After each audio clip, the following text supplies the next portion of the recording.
നമസ്കാരം, പ്രവാസി മലയാളിയിലേക്ക് സ്വാഗതം.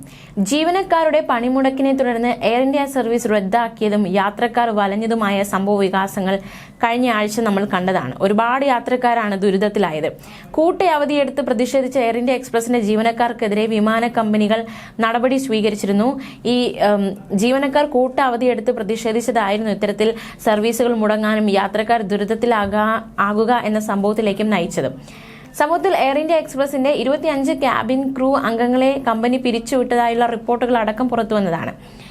ഇപ്പോൾ ഇതാ മോശം കാലാവസ്ഥയെ തുടർന്ന് വിമാനങ്ങൾ വൈകുന്നു എന്ന ഒരു വിവരമാണ് പങ്കുവയ്ക്കാനുള്ളത്. എവിടെയാണ്, എന്താണ് എന്നതടക്കമുള്ള വിശദാംശങ്ങളും നമുക്ക് നോക്കാം. മാത്രമല്ല, വിമാനങ്ങൾ റദ്ദാക്കിയിരിക്കുക കൂടി ചെയ്തിരിക്കുകയാണ്.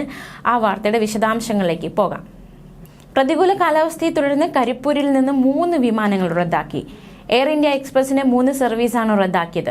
റിയാദ്, അബുദാബി, മസ്കറ്റ് വിമാന സർവീസുകളാണ് റദ്ദാക്കിയിരിക്കുന്നത്. വ്യാഴാഴ്ച രാത്രി 8:35 കരിപ്പൂരിൽ നിന്ന് റിയാദിലേക്കുള്ള സർവീസും രാത്രി 10:05 കരിപ്പൂരിൽ നിന്ന് അബുദാബിയിലേക്കുള്ള സർവീസും രാത്രി 11:10 മസ്കറ്റിലേക്കുമുള്ള സർവീസുമാണ് റദ്ദാക്കിയത്. പ്രതികൂല കാലാവസ്ഥയെ തുടർന്ന് കരിപ്പൂർ വിമാനത്താവളത്തിൽ നിന്ന് ഗൾഫിലേക്കുള്ള സർവീസുകളും വൈകി. കരിപ്പൂരിൽ നിന്ന് അബുദാബി, മസ്കറ്റ് എന്നിവിടങ്ങളിലേക്കുള്ള എയർ ഇന്ത്യ എക്സ്പ്രസ് വിമാനങ്ങളാണ് വൈകിയത്. ഇന്നലെ രാത്രി പുറപ്പെടേണ്ടിയിരുന്നതാണ് ഈ 2 വിമാനങ്ങളും. കനത്ത മഴ കാരണം വിമാനങ്ങൾ വഴിതിരിച്ചു വിടുകയായിരുന്നു. ഇതാണ് പ്രതിസന്ധിക്ക് കാരണമായതെന്ന് അധികൃതർ വ്യക്തമാക്കി. പ്രതികൂല കാലാവസ്ഥ കാരണം വൈകിയ അബുദാബി വിമാനം 11:30യോടെയാണ് പിന്നീട് പുറപ്പെട്ടത്. മസ്കറ്റിലേക്കുള്ള വിമാനം 12 മണിക്ക് പുറപ്പെടുമെന്ന് അധികൃതർ അറിയിച്ചിരുന്നു.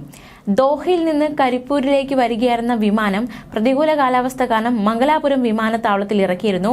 ഈ വിമാനവും പിന്നീട് കോഴിക്കോട്ടേക്ക് പുറപ്പെട്ടു. കരിപ്പൂരിൽ നിന്ന് മസ്കറ്റിലേക്കും അബുദാബിയിലേക്കും പോകേണ്ടുന്ന എയർ ഇന്ത്യ എക്സ്പ്രസ് വിമാനങ്ങൾ വൈകിയതോടെ യാത്രക്കാർ പ്രതിഷേധിക്കുന്ന സാഹചര്യം വരെ ഉടലെടുത്തു. ആഹാരവും വെള്ളവും താമസ സൗകര്യവും ഒരുക്കിയിട്ടില്ല എന്നായിരുന്നു പ്രതിഷേധം നടത്തിയ യാത്രക്കാർ ആരോപിച്ചത്. ഇന്നലെ രാത്രി 11:10 പുറപ്പെടേണ്ടിയിരുന്നതായിരുന്നു മസ്കറ്റിലേക്കുള്ള എയർ ഇന്ത്യ എക്സ്പ്രസ് വിമാനം. 100-ലധികം യാത്രക്കാരാണ് വിമാനത്താവളത്തിനുള്ളിൽ പ്രതിഷേധിച്ചത്. അതേസമയം മോശം കാലാവസ്ഥയെ തുടർന്ന് ദോഹ കരിപ്പൂർ വിമാനം കൊച്ചിയിലേക്ക് വഴിതിരിച്ചുവിട്ടു. ഇന്നലെ ദോഹയിൽ നിന്ന് പുറപ്പെട്ട വിമാനമാണ് കൊച്ചിയിലേക്ക് തിരിച്ചുവിട്ടത്. Air India എക്സ്പ്രസിലെ യാത്രക്കാരാണ് ദുരിതത്തിലായത്. ഇന്നലെ രാത്രി കരിപ്പൂരിൽ എത്തേണ്ട വിമാനമാണിത്. IX-376 എയർ ഇന്ത്യ വിമാനം ഇന്നലെ ദോഹയിൽ നിന്ന് പുറപ്പെട്ടതാണെങ്കിലും കരിപ്പൂരിൽ ഇറക്കാനായിരുന്നില്ല. തുടർന്ന് രാത്രി മംഗലാപുരത്ത് ആദ്യം ഇറക്കി. ഇന്ന് രാവിലെ കരിപ്പൂരിൽ ഇറക്കാൻ ശ്രമിച്ചെങ്കിലും നടന്നില്ല. ഇതോടെയാണ് കൊച്ചിയിലേക്ക് തിരിച്ചുവിട്ടത്. പ്രതികൂല കാലാവസ്ഥയെ തുടർന്ന് കരിപ്പൂരിൽ നിന്ന് പുറപ്പെടേണ്ട പല വിമാനങ്ങളും വൈകുന്നത് തുടർക്കഥയാവുകയാണ്. കരിപ്പൂരിൽ നിന്ന് മസ്കറ്റിലേക്കും അബുദാബിയിലേക്കും പോകേണ്ട എയർ ഇന്ത്യ എക്സ്പ്രസ് വിമാനങ്ങളാണ് ഇത്തരത്തിൽ വൈകുന്നത്. അത് യാത്രക്കാരെ വളരെയധികം ബുദ്ധിമുട്ടിലാക്കുന്നു, യാത്രക്കാർക്ക് ദുരിതമാകുന്നു എന്നതും മറ്റൊരു വസ്തുതയാണ്.